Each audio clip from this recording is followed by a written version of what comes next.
പ്രിയമുള്ളവരെ, എൻ്റെ പേര് കവിയൂർ പ്രദീപ് കുമാർ എന്നാണ്. കവിയൂർ എന്ന് പറയുന്നത് ദേശത്തിൻ്റെ പേരാണ്. ഞാനതൊരു പെന്നയുമായിട്ട് കൊടുത്തേക്കുന്നതാണ്. കാരണം ഞാൻ സാഹിത്യത്തിലും കവിതയിലും രചനയിലും അങ്ങനെ കുറേ ഞാൻ പെയിൻറ്റിങ് അങ്ങനെ കുറേ കാര്യങ്ങളോ ഞാൻ ചെയ്യുമായിരുന്നു. പിന്നെ കലാഭവനിലും ഒക്കെ ഉണ്ടായിരുന്നു. ഞാൻ എന്തുകൊണ്ടാണ് കലാഭവൻ വിട്ടതും ഒക്കെ ഒത്തിരി കഥകളുണ്ട്. ഞാൻ ഈയിടെ അത് ഇട്ടിരുന്നു. എൻ്റെ തൊണ്ടയ്ക്ക് ഇങ്ങനെ ഒരു ക്യാൻസറിൻ്റെ പോലുള്ള ഒരു ചെറിയ മുഴ വന്നു. അങ്ങനെ അത് പിന്നെ കരിച്ചൊക്കെ റെഡിയാക്കി. ഇപ്പം ഞാനങ്ങനെ പാടാറില്ല. നേരത്തെ പാടുമായിരുന്നു. ഞാനങ്ങനെ എൻ്റെ കൂടെ ജോലി ചെയ്തവർക്കറിയാം. ചിലർ എന്നെ കാണുമ്പോൾ ചിലർക്കൊരു അലർജിയുണ്ട്. കാരണം ഞാൻ എന്നും ഞാൻ പെൻഷൻ പറ്റുമ്പോൾ കേരളത്തിലെ അഴിമതി രഹിതനായ ഉദ്യോഗസ്ഥനായ നാലാമത്തെ ജില്ലയിലല്ല സംസ്ഥാനത്തെ നാലാമത്തെ ഉദ്യോഗസ്ഥനായിട്ടാണ് പെൻഷൻ പറ്റിയത്. അത് ഞാനല്ല പറഞ്ഞത്, അവിടുത്തെ വലിയ കിളന്നൊരു ഉദ്യോഗസ്ഥൻ. ആയിക്കോട്ടെ, എനിക്കതിലൊന്നും ഒരു ഇതില്ല. നല്ല ഒരു അക്കൗണ്ടൻ്റ് എന്നുള്ള ഒരു നല്ല അക്കൗണ്ടൻ്റ് എന്നുള്ള പേരും ഒക്കെ എനിക്ക് കിട്ടിയിട്ടുണ്ട്. ഞാൻ ആരെയും ഭീഷണിപ്പെടുത്താനൊന്നും, ഞാൻ ചിലതൊക്കെ പറയും. മുഖം മോനെ ഇപ്പം ചെയ്യേണ്ടത് ചെയ്യണം, അല്ലെങ്കിൽ ഇത് ചെയ്തില്ലെങ്കിൽ മോൻ പഠിക്കേണ്ടത് മോൻ്റെ കാര്യമാണ്.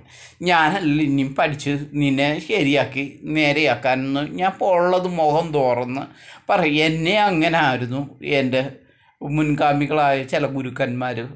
മല്ലിക സാറും അതുപോലെ മാഗി സാറും ഒക്കെ പറയും, പ്രതിഭ അത് ഇന്ന പോലെ ചെയ്യണം. മാഗി സാർ ഒരു പ്രത്യേക സ്റ്റൈലായിരുന്നു. മാഗി സാറ് കണ്ടിട്ട് ചില സമയത്ത് എഴുതി വെച്ചിരുന്നു, പ്രദീപിന് ഇത്രയും സെക്ഷൻ പാലിച്ചു കൊടുക്കരുതെന്ന്. കാരണം പ്രദീപിന് നിക്കക്കള്ളി ഇല്ലാത്ത രീതിയിലായിരുന്നു അന്ന് സെക്ഷൻ ചേരാനെല്ലൂരൊക്കെ ജോലി ചെയ്യുമ്പോൾ. അന്നേരം ഇത്രയും സെക്ഷൻ കൊടുക്കരുത്, 10-18 സെക്ഷനൊക്കെ ഒരേ സമയത്ത് കൈകാര്യം ചെയ്യുക എന്ന് പറയുന്നത് പ്രദീപിന് താങ്ങാനൊക്കില്ല എന്ന് പറയും മറ്റുള്ളവർ കൂടെ. അത് ഇന്ന് അത് 4-5 സെക്ഷൻ ക്ലാർക്കാണ് വിവാഹമൊക്കെ ചെയ്യുന്നത്, വിഭാഗം ചെയ്യുന്നത്. അന്നേരം ഞാൻ ഇന്നും ഈ ഇടയ്ക്കൊക്കെ കവിതകളൊക്കെ എഴുതാറുണ്ട്. ഞാനിപ്പം പറയാൻ വന്നത്, ഞാൻ 12 കൊല്ലം ജനകീയ ആസൂത്രണമല്ല, ജനകീയ ആസൂത്രണമുണ്ട്, കേരള വികസന പദ്ധതിയുണ്ട്, അങ്ങനെ പിന്നെ ഇത് പഞ്ചവത്സര പദ്ധതി, അങ്ങനെയൊക്കെയാണ്. പിന്നീട് അങ്ങനെ പല രീതിയിലാണ് പദ്ധതികൾ നടന്നു പോകുന്നത്. ഓരോ ഇങ്ങനെ ചെയ്യുന്ന പദ്ധതികൾ ഞാൻ ആ സമയങ്ങളിൽ ചിലയിടത്ത് ഇപ്പം ഈ മലമ്പ്രദേശങ്ങളിൽ മഴക്കുഴികൾ ഒരു കാലത്ത് എടുക്കുമായിരുന്നു. പിന്നീട് ഞങ്ങൾക്ക് മനസ്സിലായി, മഴക്കുഴി എടുത്താൽ ഉരുൾപൊട്ടൽ ഉണ്ടാകാൻ സാധ്യതയുണ്ട്. ആ വെള്ളം അവിടേക്ക് ഒഴുകിയെത്തി അത് പിന്നീട് അതിൻ്റെ അടിയിലേക്ക് താഴുന്നതിൻ്റെ പാറകളാണ്. പാറയുടെ പുറത്തുള്ള മണ്ണുകൾ ക്രമേണ ഒലിച്ച് ഭയങ്കര ഒരു ഉരുൾപൊട്ടലിന് സാധ്യത. ഇതുപോലെ പലയിടങ്ങളിൽ നമ്മൾ മലമ്പ്രദേശങ്ങളിൽ ഇങ്ങനെ ഉണ്ടാകും. അതുകൊണ്ടായിരിക്കാം ചിലപ്പോൾ അവിടെ ഉരുൾപൊട്ടൽ ഉണ്ടാകാം. ഇതുപോലുള്ള കുഴികളുണ്ടായിരിക്കും. ആ കുഴികൾ ആ മലമ്പ്രദേശത്തിൻ്റെ ഏറ്റവും മണ്ടയിലോ ഏതെങ്കിലും ഭാഗങ്ങളിൽ ഏറ്റവും ഉയരമുള്ള ഭാഗങ്ങളിലായിരിക്കാം. അങ്ങനെ ഉണ്ടാകുമ്പോൾ അവിടെ ഇങ്ങനെ വെള്ളം വന്ന് സ്റ്റോറേജ് ചെയ്ത് അടിയിലൂടെ ആ വെള്ളം ഒഴുക്കുണ്ടാകുമ്പോൾ അവിടെ ഉറവയുണ്ടാകും. അങ്ങനെ ഉറവയുണ്ടാകുന്നതിൻ്റെ സമയം ആകുമ്പോഴത്തേക്ക് ഇതുണ്ടാകും. അത് പിന്നെ എന്ന് പറയുന്നത് 2, നമ്മുടെ നാട്ടിൽ ഇപ്പം സർക്കാരിനെ കുറ്റം പറയാനൊക്കില്ല. VD സതീശൻ സാറ് പരമാവധി നോക്കുന്നുണ്ട്. അദ്ദേഹത്തിന് ചെയ്യാൻ പറ്റാത്ത അതിൻ്റെ ഇടയ്ക്കാണ് ഇവർ സമരം നടത്തുന്നുണ്ട്. റാങ്ക് ലിസ്റ്റുകൾ. ഞാനും ഇതിൻ്റെ അനുഭവമുള്ള ആളാണ്. എന്നെ രക്ഷപ്പെടുത്തിയത് AK ആൻ്റണി സാറാണ്. അദ്ദേഹം ആദ്യം എന്നോട് പറയുന്നത്, തൻ്റെ കയ്യിലിരിപ്പാന്ന്. ഞങ്ങൾ ഒന്ന് തടയാൻ നോക്കി, ധർണ നടത്താൻ നോക്കി. അപ്പോഴാണ് അടി ശരിക്കും കിട്ടി. എൻ്റെ കൈയൊക്കെ പൊട്ടി രക്തം ഒഴുകേണ്ടി വന്നു. അദ്ദേഹത്തെ ഒരിക്കലും ഞാൻ കുറ്റം പറയത്തില്ല. അദ്ദേഹത്തോട് ഞാൻ പറഞ്ഞു, സാറേ ഞങ്ങളുടെ അവകാശമാണ്, ഞങ്ങളൊരു എല്ലാം പഠിച്ച് നല്ലതായിട്ട് പരീക്ഷ എഴുതി ഞങ്ങൾ റാങ്ക് ലിസ്റ്റിൽ വന്നു കഴിഞ്ഞ് ഞങ്ങൾ എന്താ പിന്നീട് എടുക്കേണ്ടത്? സാർ ഒരു ഇന്ത്യൻ പൗരനാണ്, അവൻ്റെ അവകാശമാണ് അവിടെ ജോലി ചെയ്യാനും ഒക്കെയുള്ളത്.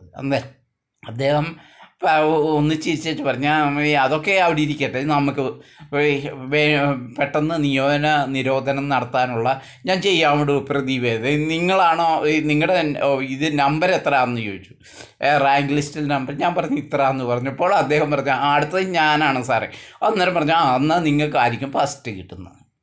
അങ്ങനെ ഒക്കെ സംഭവം ഉണ്ടായിട്ടുണ്ട് എൻ്റെ ജീവിതത്തിൽ.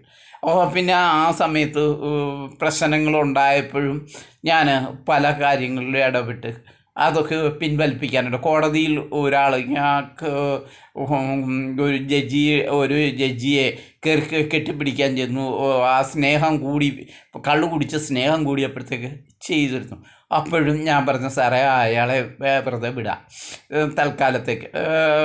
പിന്നീട് അയാൾ പ്രശ്നങ്ങളൊക്കെയാണ് പോയത്. ഏതായാലും അയാളുടെ മോന് ഇപ്പോഴും ജോലി ഉണ്ടെന്നാണ് എനിക്കറിയാം. അതുപോലെ തന്നെ നമ്മുടെ ഇവിടെ ഒരു മഴ വന്നു. ഇപ്പം എന്തോ ആണ് ഈ ഇപ്പം ഇതിനുള്ളതെല്ലാത്തിനും കാശോ ഒന്നുമില്ല. തൽക്കാലം എല്ലാവരും സമാധാനമായി ഇരിക്കാൻ ഉള്ളതാണ്. പിന്നീട് നമ്മളിപ്പം അണക്കെട്ട് മിക്കതും പോക്കായിട്ടുള്ളതാണെന്നാണ് എൻ്റെ അറിവ്. ഉടനെ ഇപ്പം ഇനി അത് പറഞ്ഞിട്ട് ഇനി സമരം ചെയ്യരുത്. കാരണം നമ്മളിപ്പോൾ അവിടുത്തെ ജീവനക്കാർ നിലവിൽ വെള്ളം വരുന്നത് അതിന് ഓവർഫ്ലോ ആകാതിരിക്കാൻ വേണ്ടിയിട്ട് അവർ ചിലപ്പോൾ ചെറുതായിട്ട് തുറന്നു വിടും. അത് മറ്റു പ്രദേശങ്ങളിലേക്ക് വരും. അത് പിന്നീട് അത് ഉൾക്കടലിലേക്ക് വേലി ഇറക്ക സമയത്ത് അത് ഉൾക്കടലിലേക്ക് വലിയും. വെള്ളം വലിയുമ്പോഴത്തേക്ക് ജലനിരപ്പ് താഴും. ഇതാണ് നമ്മുടെ സമൂഹത്തിൽ ഇപ്പം നടന്നു വരുന്നത്. അത് വെള്ളം വരുന്നതെന്ന് പറയുന്നത് നമ്മുടെ ലോഡ് ഈ അണക്കെട്ടിന് താങ്ങാൻ കഴിയില്ല. അതുകൊണ്ടാണ് ഇങ്ങനെയൊക്കെ ചെയ്യുന്നത് ഗവൺമെൻറ്. അദ്ദേഹത്തെ പരമാവധി ഉപദ്രവിക്കാതിരിക്കുക. സർക്കാർ, കോൺഗ്രസ് സർക്കാരാണെങ്കിലും ഞാനൊരു BJP പ്രവർത്തകനാണെങ്കിലും എനിക്ക് അദ്ദേഹത്തോട് മാനസികപരമായിട്ട് ഭയങ്കര ഇഷ്ടമാണ്. കാരണം അദ്ദേഹവും 2-3 പേര്, ഒന്ന് ആഭ്യന്തരമന്ത്രി, പിന്നെ ആരോഗ്യമന്ത്രി, ഇവരൊക്കെ പരമാവധി സഹായിക്കാനായിട്ടൊക്കെ ഉള്ളതാണ്. പിന്നെ കലാഭവൻ്റെ ഒരാളുണ്ട് പിഷാരടി. ഇവരൊക്കെ എന്ന് പറയുന്നത് അവരെയൊക്കെ അടുത്ത് മനസ്സിലാക്കി കഴിഞ്ഞ് കഴിഞ്ഞാൽ നമുക്ക് ഒന്നുമേ പറയാനൊക്കില്ല. കാരണം എന്ന് പറഞ്ഞാൽ അതുപോലെ നല്ലൊരു വ്യക്തിത്വമുള്ള ആൾക്കാർ. അവർ ചെയ്യാതിരിക്കില്ല, ചെയ്യും. നിങ്ങളെല്ലാവരും സമാധാനമായി ഇരുന്ന് ഈ കാലം ഒന്ന് കഴിച്ചു കൂട്ടണം. കാരണം ആഭ്യന്തര